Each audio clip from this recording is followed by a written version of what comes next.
We are back, another rundown show. It's been a pretty solid 7 days since our last show. Joe, how you doing today, man? Markets up, Fear and Greed Index up. Let's go. I love it. I love to hear it. The markets are up, and it's been a strong week. We feel like we've finally found that local bottom. We bottom ticked it. So if you've been following the show for a while now, we've had some poor fear and greed meters. We've had some down days, but Bitcoin sitting at 95K. Ether surprisingly up 7% on the week at over 1800. Solana lagging a little bit behind by the big dogs at 148, but nothing to complain about. And we're sitting at a fear and greed meter right here at 53. Pretty good numbers, if you ask me. And jumping over, so why is Bitcoin doing so well? Well, to start things off, inflows. Joe, the inflows have been pretty strong over the past week. I think I read somewhere, or maybe I even did it on our market update, that we had about a $3 billion last week in ETF Bitcoin inflows. And that was the highest we've seen since I think like January the 20th or January the 2nd. It was obviously January, but that's obviously put a lot of interest back into Bitcoin. We know that retail is coming back. And of course, I feel like every time I open up the news wire, institutions are buying. Yeah, they've been buying. If you've been watching this rundown, they've been buying since that January time. So no surprise there. Yeah, no surprise at all. They've been buying your bags when you're freaking out as the retail buyer out there Yep. asking if Bitcoin's going to zero.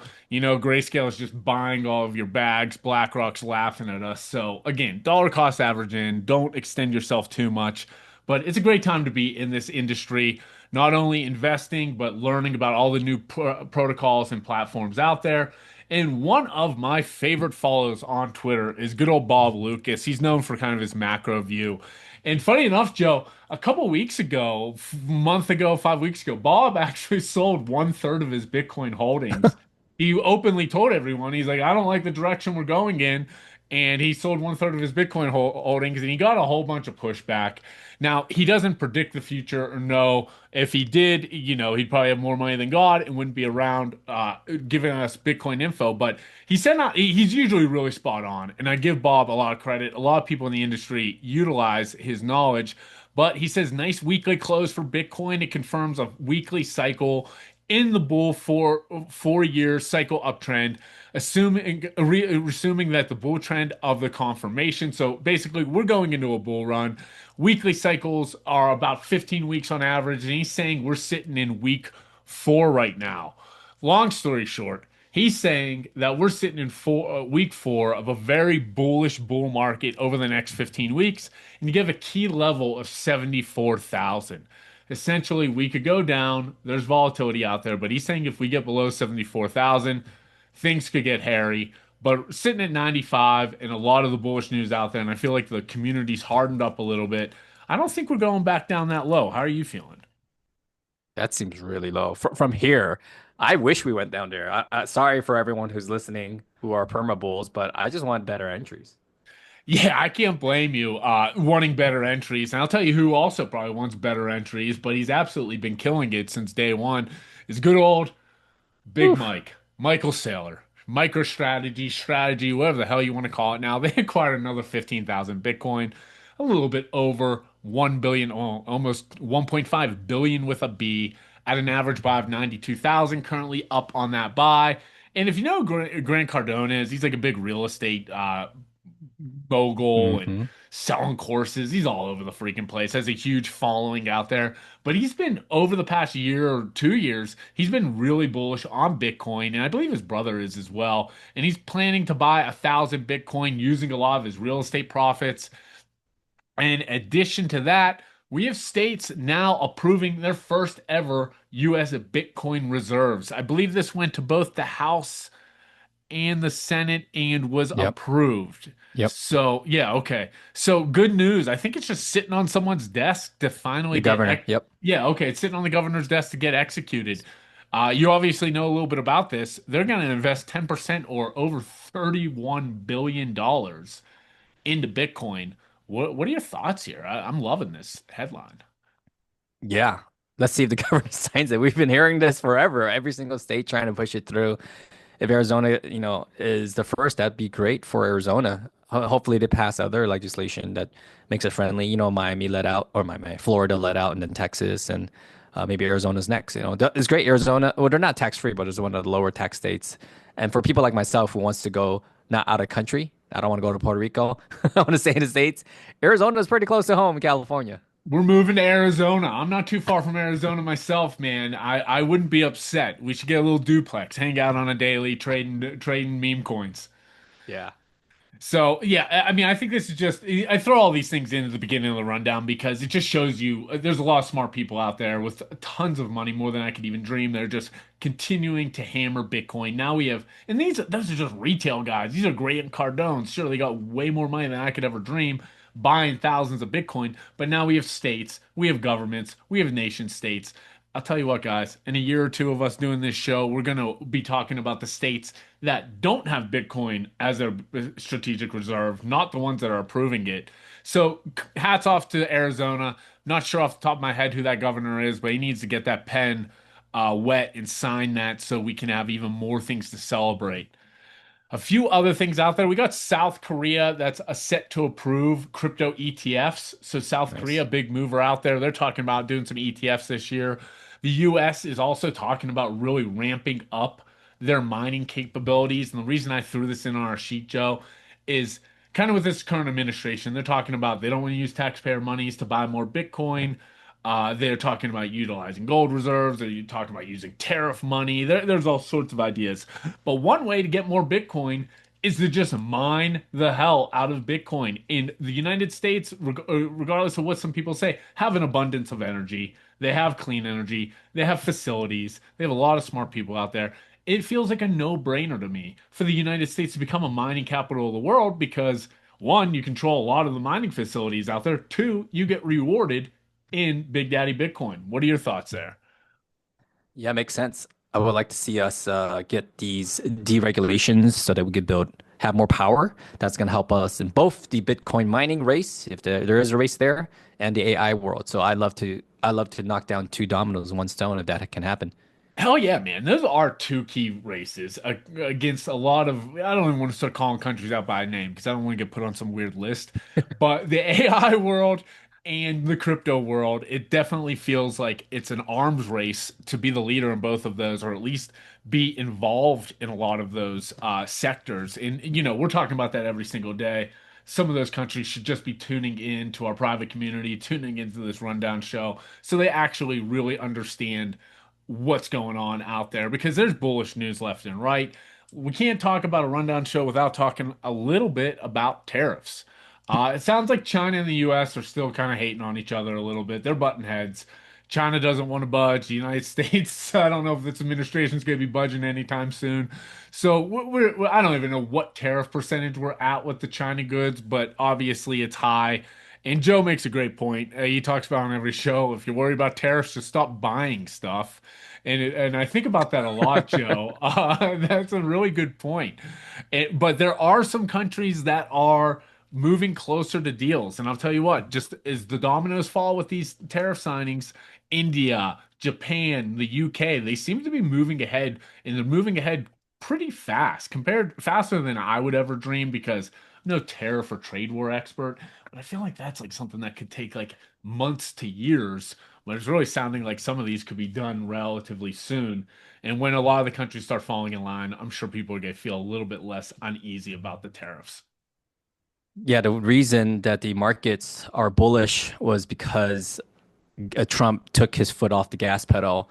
And according to experts, they realized, or like the market realized that, oh, Donald Trump's not crazy. He's not going to full blast us in a game of chicken with China, right? Seeing who's going to fold first. So they realized that he's not going to melt the market faces. He teased it with the firing of Jerome Powell, right? But then he backed off on that also. That's what experts are saying is that the craziness is over. Like, okay, he's not crazy. So the markets are responding according to his response, and that this tactic really played out, very in an interesting way because now we are talking about other things. We're talking about, I think, Apple talked about making iPhones out of India now, which they already did, but they're just pushing more gas on that. So, like it or not only government wise, but companies are having to make tough decisions that Maybe we won't see the results now, but our what is it, dependency on China will not be as, strong as it is, in today's time, which is we're really relying on them.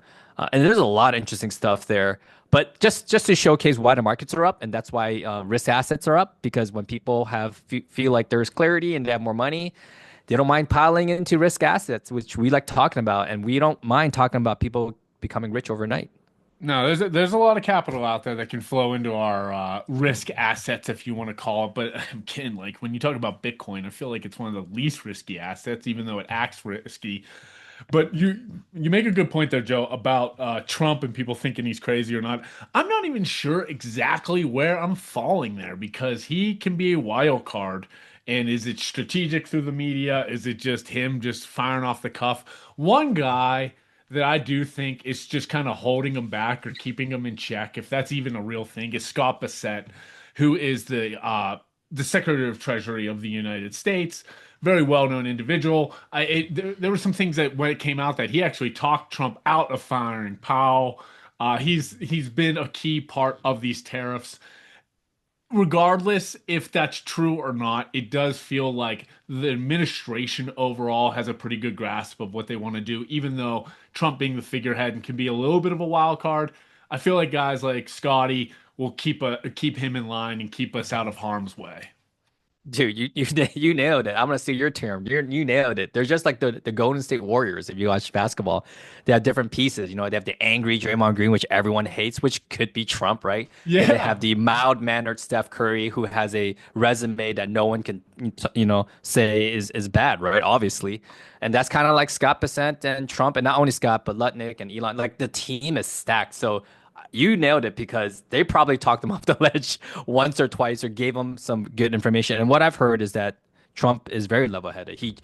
There's so many people giving him advice that, how do you know which one to take? Is that he absorbs in all the facts and he makes sound decisions, which sounds like counter to what the news portrays. I just hate the news these days. All the news is just sentiment on headlines, and I look into the articles and there's no data. It's just like, oh, this is what, the left or right are trying to say, and there's no data behind it. It's just whatever bleeds leads. So a lot of it's overblown. But to your point, Scott Bessent's a beast. He shorted the euro and made billions in terms Mhm. of the value of the euro. And like his resume, like if I want to read his book now. This guy's like everyone talks so highly of him. And I feel like he's like the Wilt Chamberlain, meaning like I heard of his game, but now I need to go see how he dominated because this guy's a beast. Yeah, great analogy. And Draymond Green definitely is Donald Trump on the Golden State. That's a great analogy there. And I like it's one of those things you kind of wish Draymond every team in the NBA wishes Draymond Green was on their team, but you hate to play Yeah. against them. It's and I feel very positive, not to bring a political show, but I feel pretty positive of where the administration is. And guys like Scott are obviously they're very smart individuals, and I'm gonna trust that they know what's going on.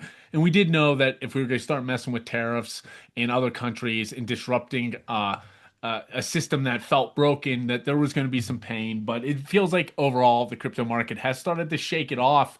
And any sort of de-escalation, we've talked about this a lot on the show. If that's Ukraine, Russia, if that's trade wars, it's going to make the number go even higher. So I love where we're sitting at in a lot of these tokens, a lot of altcoins. I have been deploying more capital personally to just dollar cost average in because I think the next leg up could be really impactful. And I'm not the only one that thinks that. Good old Kathy Wood from ARK made a recent call. I don't think we talked about this the last week. It was later last week. Is that they upped ARK Investments up their target for Bitcoin per Bitcoin. Joe, you're gonna love this because you have a fleet of Teslas up in San Francisco. Is she's saying 2.4 million per Bitcoin is I think their base case for 2030. And it's a laughing matter, but then when you're kind of like, all right, that's 5 years away. Where were we 5 years ago with Bitcoin? Okay, with institutional buyers, with Arizona pushing this, it could escalate pretty fast. I guess the long story short, what I'm taking about is that we're all underexposed. Yeah, underexposed for sure because in a micro time frame, it's you see the bleeding and it's like ouch. But we just interviewed a someone that's been in deep in the DeFi trenches building for 8 years or and has been in the industry for 10 years and bought a cigar with Bitcoin for point 0.1 for point 0.1 PTC. And what I'm trying to say is that the new guard or the new age of investing is not even investing, right? These kids these days they're gambling online, they're sports betting, they're doing memes, right? There is an alternate financial platform called DeFi that is rocking everyone, and it's only going to perpetuate more. So Kathy Woods talking about Bitcoin is great, but people's gonna be talking about the Pengu NFT ETF in the near future, the Aave ETF. There's so many these crypto onboarding mechanisms. Robinhood being one of the leading ones. I was just looking at the platforms, and I was like, I want to do my finances in crypto all together. And Robinhood's one of the few that you can do that. And once that opens up, because we're seeing more and more people do that, right? Schwab's is doing a spot ETF, but when they can actually do crypto and finance. I mean, how's that going to work? You can swap oh, Tesla's not doing good today. Swap it for Pengu. Like, you can't do that now. You you have to like, what do you have to withdraw from your IRA and then you got to cash it and you put in Solana, then to pay. It's like really hard, right? So there's kind of like these two schools, but once they merge and once they meet, it's going to be wild. Yeah, you nailed it. And I love the idea of like the stocks or stock markets. I think Coinbase is one of the first ones talking about putting their stocks on chain 24/7, 365 days a year. Just feels like we're outdated in a lot of that traditional finance world. And you're right, DeFi is, I mean, we could have an entire wing of our company specifically talking about DeFi opportunities and how to DeFi. I could personally get better at it, and I love DeFi.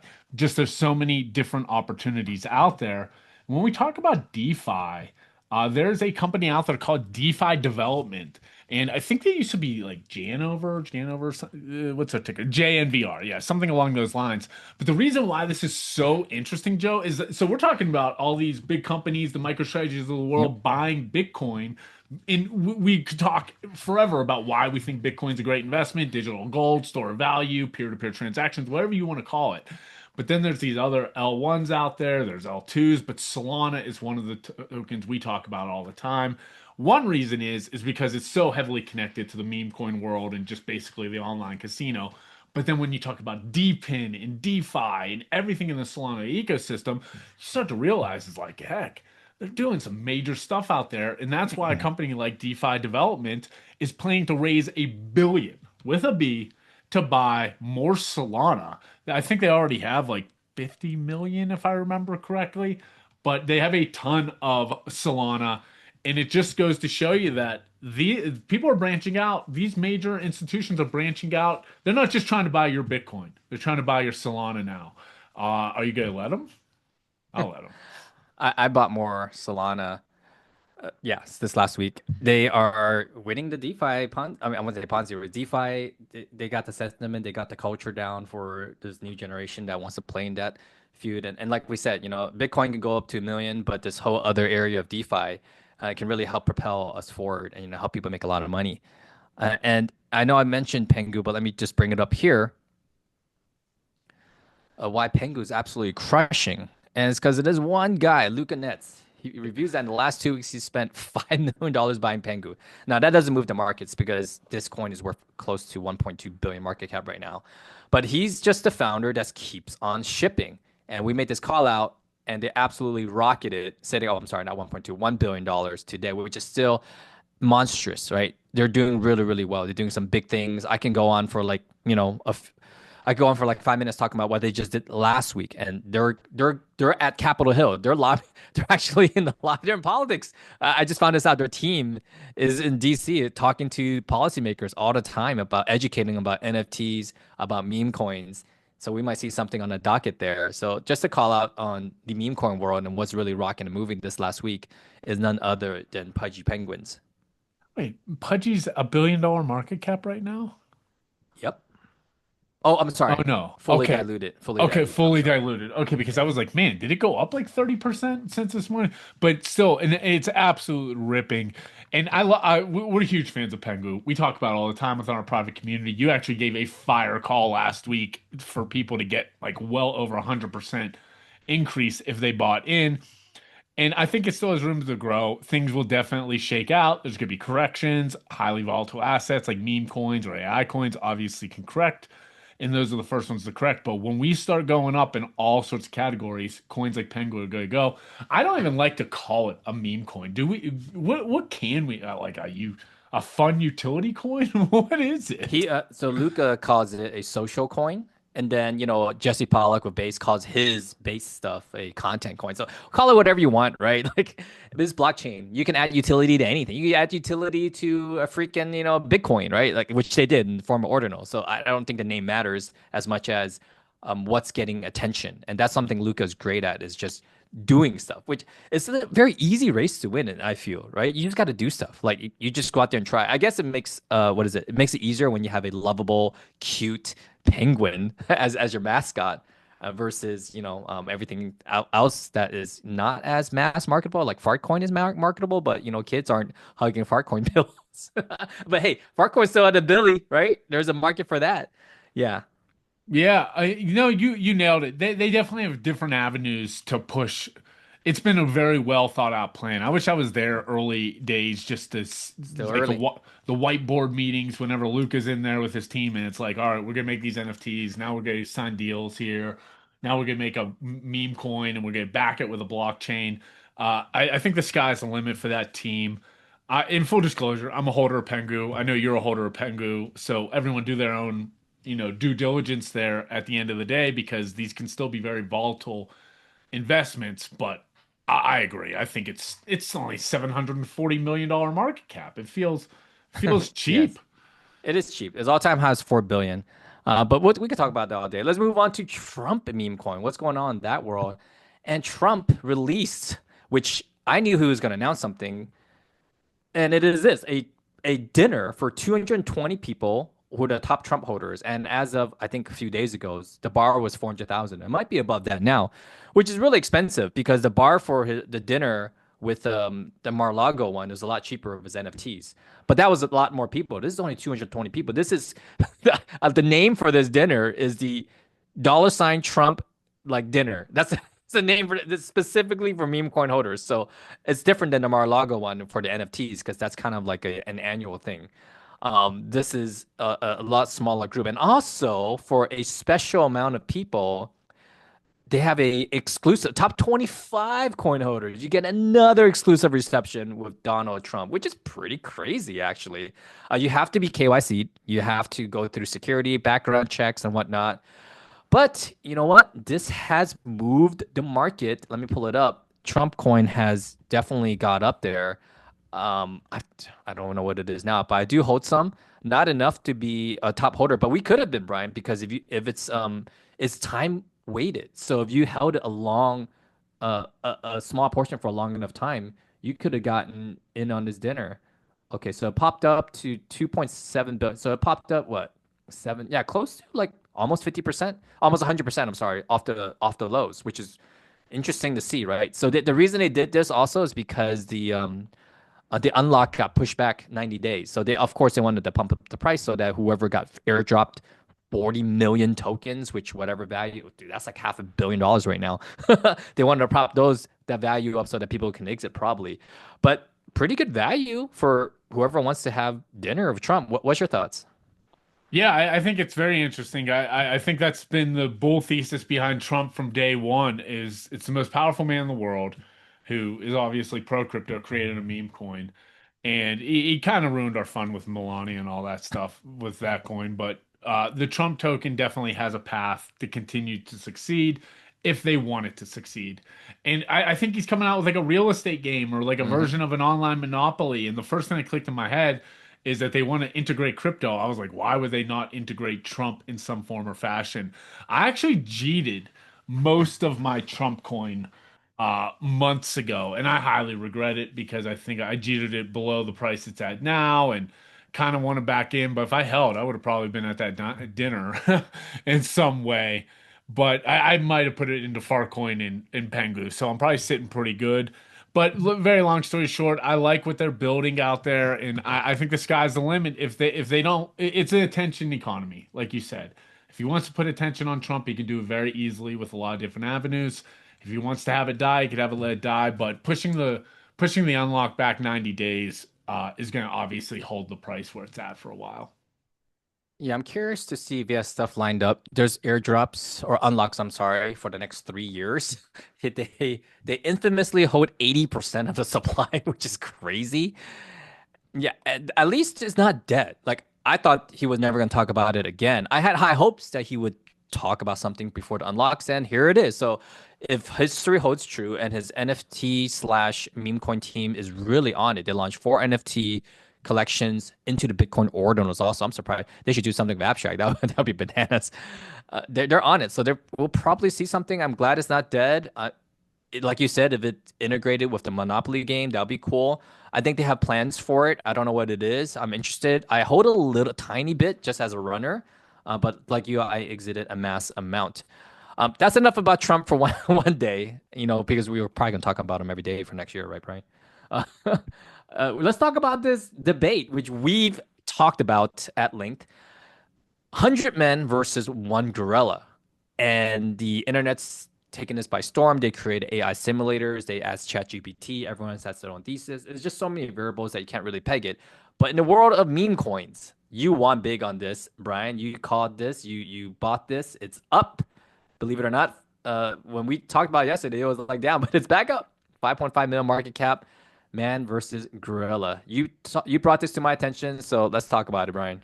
Yeah, I was watching a pretty. I didn't make a lot because I'm still a little skeptical of any newly launched coin. I definitely feel that way, even for like a recommendation to our community. But this one is definitely driving some interest. It was going down only yesterday, and I saw a surge, and it was a little lower than what it is, but I saw a surge, and I was like, "What's going on?" So I actually sold my bag, just because I was like, this could be losing a vibe." But it was like Elon started talking about it, so now it's running again. Who knows? Mr. Beast had a tweet out there. He needs 100 Yep. men as a volunteer. I have. We talked about this at length with the guys inside the company yesterday. It was like we ate up an entire 30-minute meeting basically debating who would win in that fight. I think it's absurd to think one gorilla wouldn't beat 100 men. Now, and I get it. Everybody talks about like if it's a coordinated attack, that's the beauty of being a human. We can think outside the box, we can plan. But I'll tell you what, man, the minute I see you get ripped in half, like even if I'm like I'm psychologically ruined. I can't get that out of my mind. I'm probably turned white. That's the big factor for me. If you tell me that these 100 men are fully dedicated, but you can never really trust that, but fully dedicated, like the Roman soldiers or the 300 guys that are going to rush, then yes, I think physically 100 men would dominate one ape. But I think once I start seeing one or two people just absolutely get mauled, I would have to be out. And I don't think I'm a whip, but I'm not taking on a gorilla anytime soon. I think you're on the other side though. You're Yeah, big on the I'm totally on their side. I'm team man. I totally believe 100 men would win 100%. The ChatGPT AI said that 40 casualties before that happens. I actually think would be lower if we were able to coordinate, at all. Which I think, if it's all random men, I think there'll be 10% will be smart and they will coordinate. And if the other people listen, it'd be really easy. I would think. I don't want to go into a whole full-blown thesis on how I would do it, but I think I can get it down to less casualties than 40, I would say.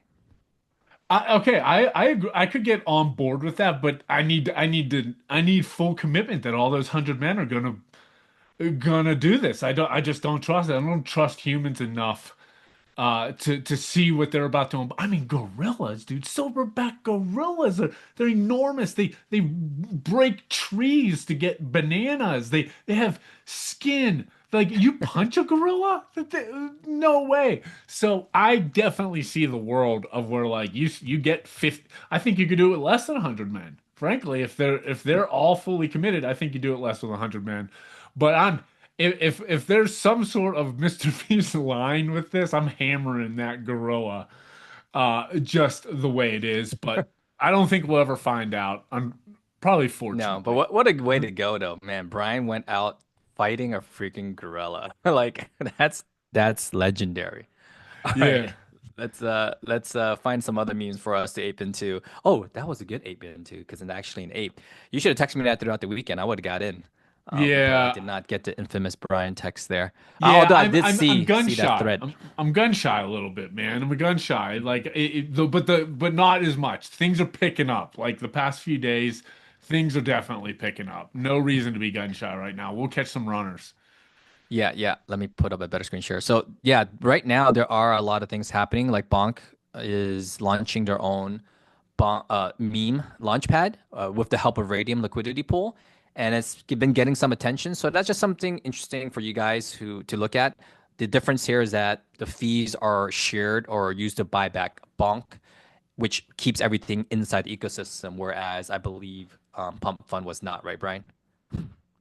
What was the question about pumped up on?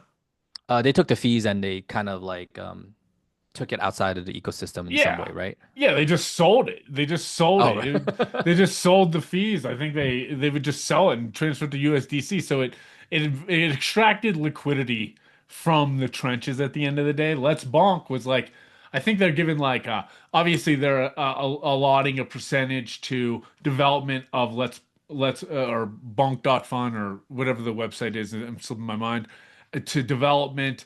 But they're using it to actually a substantial amount to buy Bonk and burn Bonk. So it actually creates a deflationary aspect to Bonk, which I really believe when people started to hear that, I think they had $300 million in volume or something in a day or two. People started utilizing it and they were like, heck, we're not going to give our money to Pumped Off Fun anymore. We're going to go to Let's Bonk. And the Bonk token absolutely started ripping. I don't know what it's at right now, but it really liked the news. So I'm rooting for him. yeah. That's why I always like Bonk. They have the same type of personalities as Doge in Ethereum, but in the Solana world. You know, they go through the cycles. It was such an easy win, like in my book, when you ride the Doge cycle, you similarly ride the Bonk cycle. But Bonk seems to be doing more stuff than Doge, in my opinion. And that's great to see that Bonk and also Solana is the winner out of this mini meme cycle. We know Binance tried to come out swinging. We know Base tried to come out swinging with their content coin. No one won, but all the millions and billions are in Solana. So let's go Solana. I got my Solana backpack ready to ride. Yeah, and good reason to want to ride that Solana backpack or movement. Let's talk a little bit about the AI crypto market. We've been talking about this for quite some time. Mindshare actually down a little bit with Farcoin, it looks like. Cerebro and AIXBT and Virtuals up in Mindshare. I do love a lot of these market leaders right now where they're sitting. When we look at market cap, oh, FET up, Fartcoin up, Virtuals up. AI16Z up, FAI up. I mean, a lot of these are AI tokens that we're all familiar with and we've been following. We rode it all the way to the top, all the way back to the bottom, and now we're sitting at a $9 billion market cap. When we were on the show, we were talking about this at a $3 billion market cap, and I was like, this feels too low. I do think that we crossed the $10 billion mark eventually here, and a lot of these leaders, I do believe, will continue to do very well.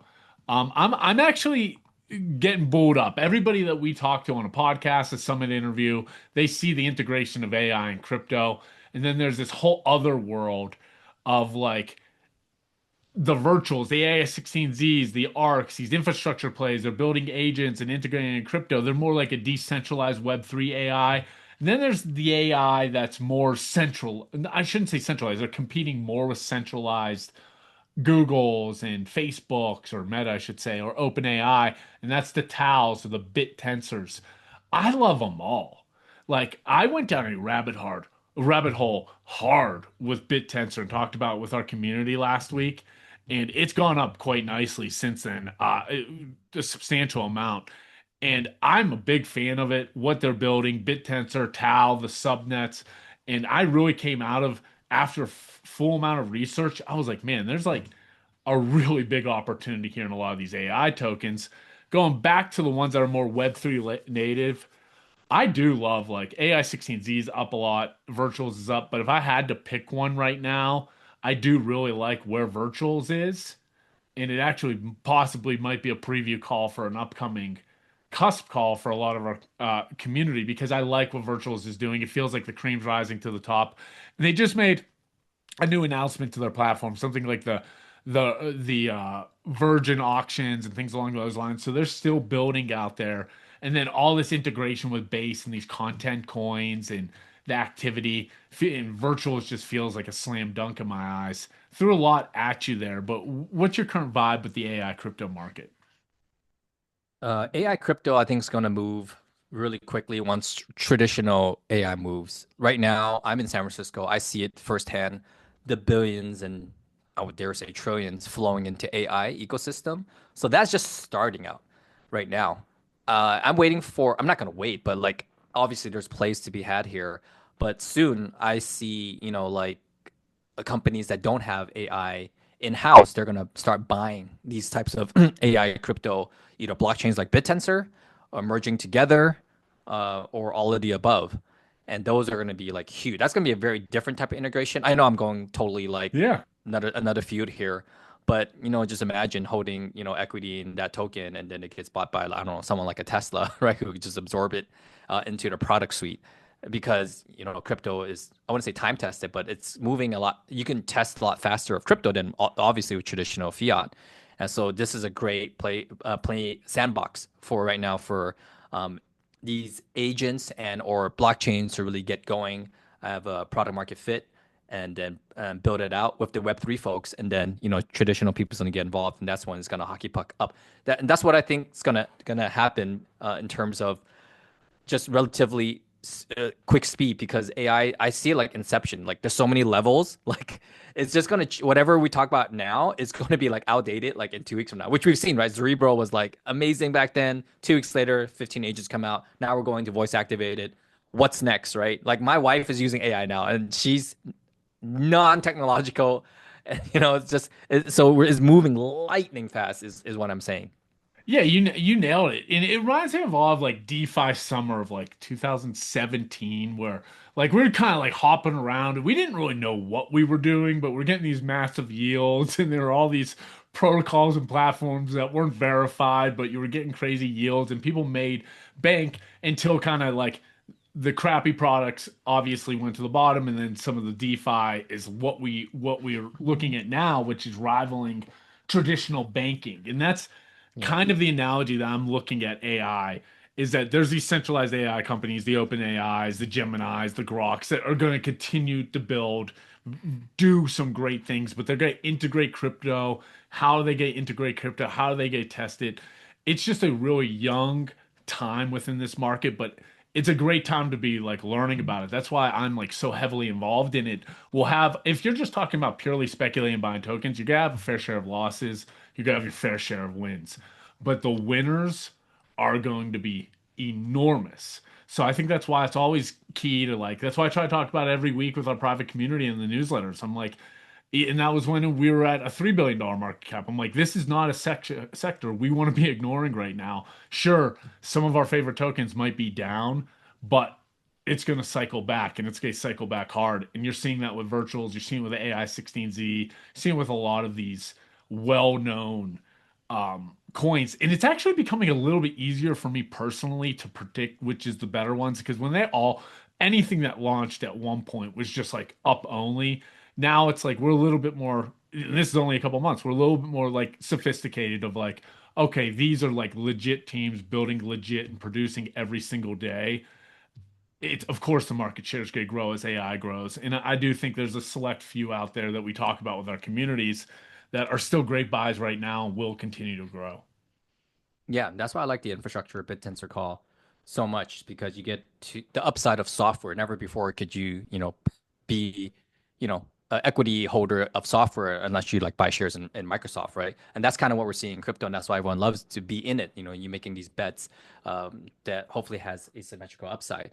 So with like stablecoins now, they're just getting partnerships with, like TradFi, Franklin Templeton, and things like that. And so that collaboration is just starting right now. It's not going to take 10 years for that to happen. With AI, it's going to be like, man, these integrations going to be fast and furious. So I'm excited to see that happen, and I'm glad we have a pulse on it. Yeah, exactly. And there's going to be a lot of winners in this sector, and I'm here for it. I think it's going to be a really fun time. Do you want to chat a little bit about the NFT world? I know there's some I decent things do. going on out there. This is an interesting one because I actually met the person who bought this in NFT Seattle. Shout out to my friend Mark Oh, of that really? event. Yeah, so I met the person who is now the seller. So I mean, this Yeah. is going to be counter to this, but he bought it for $400,000. So he's down 41,000. But I think he's up in ETH. So fact check me on it or come back next week. I'll fact check myself. But I remember vividly meeting this person at NC Seattle because that's how one of the Pudgy Penguin members introduced me to him. He's like, "Oh, this is the guy that bought the $400,000 Pudgy Penguin." I was, "Oh, nice to meet you." I was like, "How's it feel?" And he's like, "Oh, it's great. Just want to support the community." And this is the only left facing Pudgy Penguin. Very, it's noticeable because it has a green background. Also, no hat, no accessories, no nothing. And he sold it for 200 Ethereum, which is probably a win in Ethereum, because during that time when he bought it, the Ethereum price was, I'm sorry, the Ethereum was a lot higher. So he probably up in Ethereum, down to USD. But big win for whoever bought or sold this. Yeah, I'm looking it up because I think he's definitely down and up in one of these. The left-facing Pudgy Penguin sold for 400 ETH. Oops. Or 400 In ETH. August of 2022 when the floor price of Pudgy Penguins were 2.5 ETH. Now the floor price is 12, 5x there, and it's sold for 200 ETH. So he's down in So ETH he's down terms. 200 ETH. Okay. But I think he's, to be completely honest with you, I looked into this a little bit and I'm doing it live as we sing. I think he's actually slightly up in Oh, nice. USD terms. Okay, I got to reverse it. I just remember the four, so I Yeah. wasn't sure was it the 400 or 400 ETH, but at least I got the four right. Either way, huge sale. I mean, people buying NFTs at this stage is really interesting to me because there's the tokenization of NFTs that's still happening, and there's just more upside on the meme token. Like the Pudgies went up in terms of NFTs, but the Pengu went up 180%. So who knows when that will be? When NFTs catch back up, I think like we said, most NFT projects will have tokens and AI, and we haven't seen AI integrations, but a few, right? Like Doodles is mentioning AI. Those who lead out with AI will probably be the winners. So that's my sentiment. Like we just take a look at the list right now on Magic Eden. The top uh, projects aren't that many, right? Pudgy, Doodles, Bored Ape. These the guys are still building. Bored Ape still building. They just had a game with 2,000 people. Doodles just crossed 500,000 on YouTube this last weekend. Pudgy's been shipping. So all these guys have big projects that they're working on. When I click over to new platforms, I don't see as much bullishness. Abstract I'm bullish on because they're just getting started and they have they have eager builders that want to build on this consumer centric train. Bitcoin, they lost kind of like their North Star. They were the immutable, everything on chain type of direction. And I'm not sure what the direction now. No one's really screaming. No one's really talking there. And so my eyes are on Ethereum and abstract NFTs. Yeah, great call. I'm reading a little bit about this penguin. I'm not sure if he's up in USD as well. I need to do a little bit more fact check on it. But I guess like my biggest call out, Joe, back to this left facing penguin. I'm now totally going down a rabbit hole. Uh, it's interesting because rare NFTs back in the day would get you a ton of like big bids, like a 200 ETH sale. If you're able to like mint that or get it early, but to buy I was always a floor buyer NFT holder. I'd want to buy 5, 10 floors instead of one rare. And I always thought about like how that would correlate. And sometimes when you talk like airdrops or access, one NFT typically equals one NFT, meaning that like it didn't matter if it was a floor or a rare, you would get the same Pengu allocation. Can't remember if rares got a bigger allocation, but I don't think it was enough to justify, such a big trade. But what would you do? What if you had an ungodly amount of money and you had to buy Pudgy Penguins right now and whatever it would be, it's let's say would you take 50 floors or one rare of the rarest rare NFTs if the price was equivalent? I'm not even sure if the math works out, but would you rather have a mass amount of floors or one super rare of super rares? Yeah, if I had just ungodly money, definitely a super rare personally, unless you're, going for airdrops or whatnot. That I don't see the purpose of having multiple unless you're giving them out for communities, giveaways, whatnot. yeah, definitely personally, I would go for a super rare one. Man, what a world we live in, dude. I would hammer the bulk. Like if I was gonna buy a super rare 5 trait CryptoPunk, I'd rather have like X amount of this is like the 100 men versus the one gorilla talk. Oh, We're that's what I'm saying. If you money's not an issue, then I would. If money was an issue, I would buy multiple floors. let's say money was an issue for the back end. Okay, the back end. Okay, I see what you're saying. I was saying more like you had to spend like that X hundreds of Oh, thousands of X dollars on amount. an NFT Okay. project. So you're saying you would see a better investment buying floors than one Yeah, super. better for investment purposes, definitely floors because there's a very small pool of rare um demand. So it doesn't make sense. That's only for the uber rich, money's not an issue. Like Gotcha. this person here, 200 wrapped ETH. Like how many buyers are out there like that? Maybe three or four, in the Web3 world. Yeah.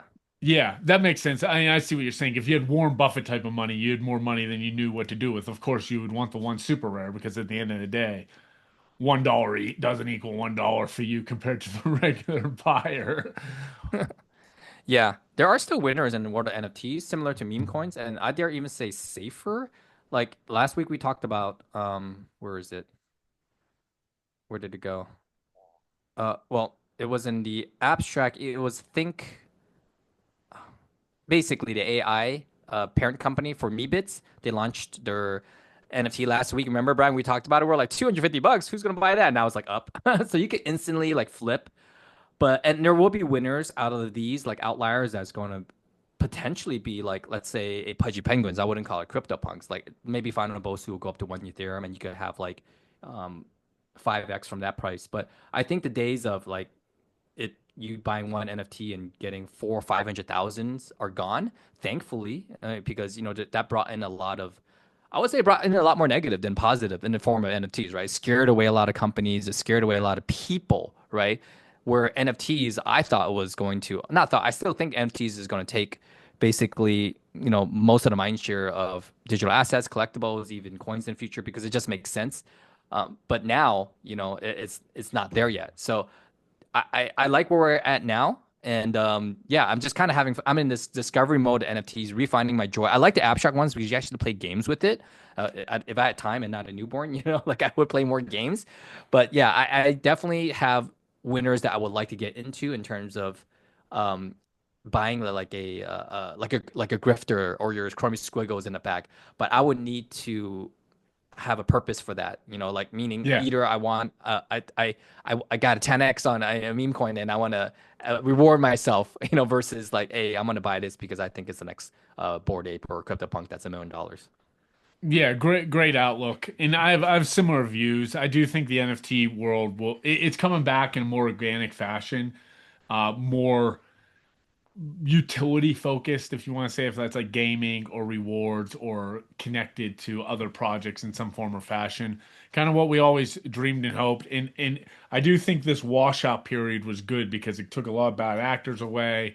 And now we're kind of just, finding our spot, the right companies, just like anything, man. We just talked about this with like AI crypto and the meme coins. The cream usually rises to the top after a flush out. There's no denying the technology and the fun that you could be having in these communities. It's just picking the right spots, and hopefully it's something that you're really interested in. Yep, absolutely. Yeah, that's it Oh, on the NFT side of the world. Oh, can you hear me? Did I push mute again? no, you were good. You're good. Cool. Yeah. That wraps it up pretty much NFT side of the world. We have podcasts on a weekly. We have market updates for you guys. We'd love to chat up with you guys. We're still buying. We're still making trade calls, and so we're still buying a lot of digital assets, and we're kind of going where the puck is going to. So can't wait to see you guys on the next one. Yeah.